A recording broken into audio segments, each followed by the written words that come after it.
नमस्कार मंडळी, कसे काय आहात? बरे आहात का? आज आपण बनवणार आहोत झणझणीत गावरान गवारीची भाजी, अगदी कोल्हापुरी स्टाईलमध्ये. एकदा खाल तर बोटे चाटतच राहाल. साहित्य बघूया आपण. गवारी घेतलेली आहे 1/2 किलो मी. ती स्वच्छ धुवून भाजून घेतलेली आहे. चांगले डाग पडेपर्यंत आपण तव्यामध्ये भाजून घ्यायची आहे.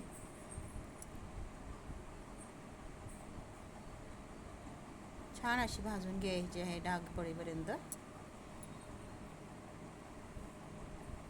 त्यासाठी आहे मी साहित्य घेतलेलं कांदा, कोथिंबीर, टोमॅटो आणि कोल्हापुरी मसाला.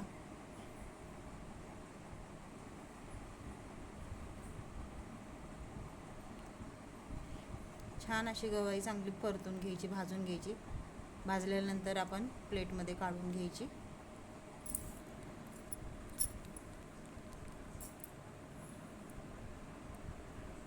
कढई ठेवलेली आहे गरम करण्यासाठी. त्याच्यामध्ये 2-2.5 पळी तेल टाकायचं आहे.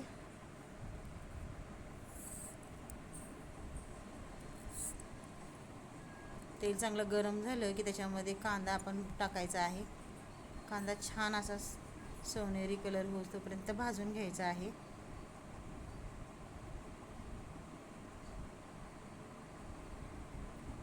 फोडणी आपली चांगली तडतडीत झाली पाहिजे, वाजली पाहिजे. तेल गरम झालं की त्याच्यामध्ये आपण कांदा टाकायचा.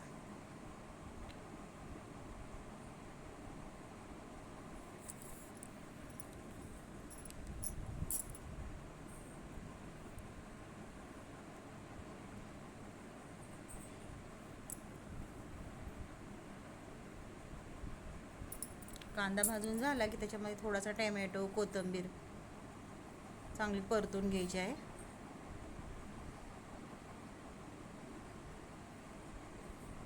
आता गवार टाका. गवारी टाकल्यानंतर ते पण तेल कांद्यामध्ये आपण चांगलं परतून घ्यायचे आहे. गवार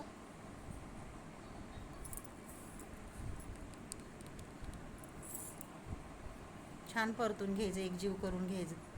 त्याच्यामध्ये टाकायची थोडीशी हळद चवीप्रमाणे. छान असा पिवळा कलर आलेला आहे बघा. आता आमच्याकडचा हा कोल्हापुरी मसाला आहे, तो मी 1-1.5 चमचा टाकलेला आहे. झणझणीत कोल्हापुरी मसाला टाकून आपण छान असं परतून घ्यायचं आहे. आमच्या मसाल्यामध्ये मीठ असतं बरोबर, त्यामुळे आम्ही वरतून काही मीठ घालत नाही. तुमच्याकडे जसा मसाला असेल त्याप्रमाणे तुम्ही हळद मीठ वापरू शकता. थोडंसं गरम पाणी टाकलेले आहे. मंद आचेवर आता आपण गवारी शिजू देऊया. छान अशी उकळी आलेली आहे. आपण आता भाजी परतून घेऊया.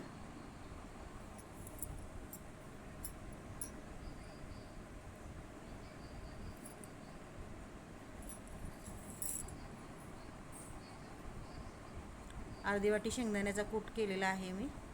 भाजी शिजत आली की त्याच्यामध्ये शेंगदाण्याचा कूट घालायचा. अगोदर शेंगदाण्याचा कूट टाकलं की भाजी पांढरी शुभ्र दिसेल. भाजी शिजत आली म्हटलं की शेंगदाण्याचा जाडसर कूट करून त्यामध्ये टाकायचं आहे.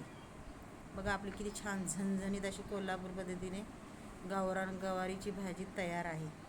माझी रेसिपी आवडली तर माझ्या चॅनलला लाईक, सबस्क्राईब करायला विसरू नका. मंद आचेवर थोडी वेळ शिजू दे अजून.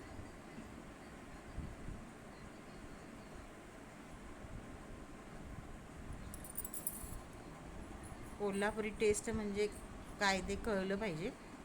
बघा कशी आपली छान अशी भाजी कट पण आलेला आहे. छान लाल भडक दिसत आहे की नाही?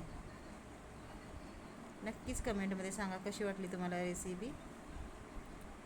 धन्यवाद.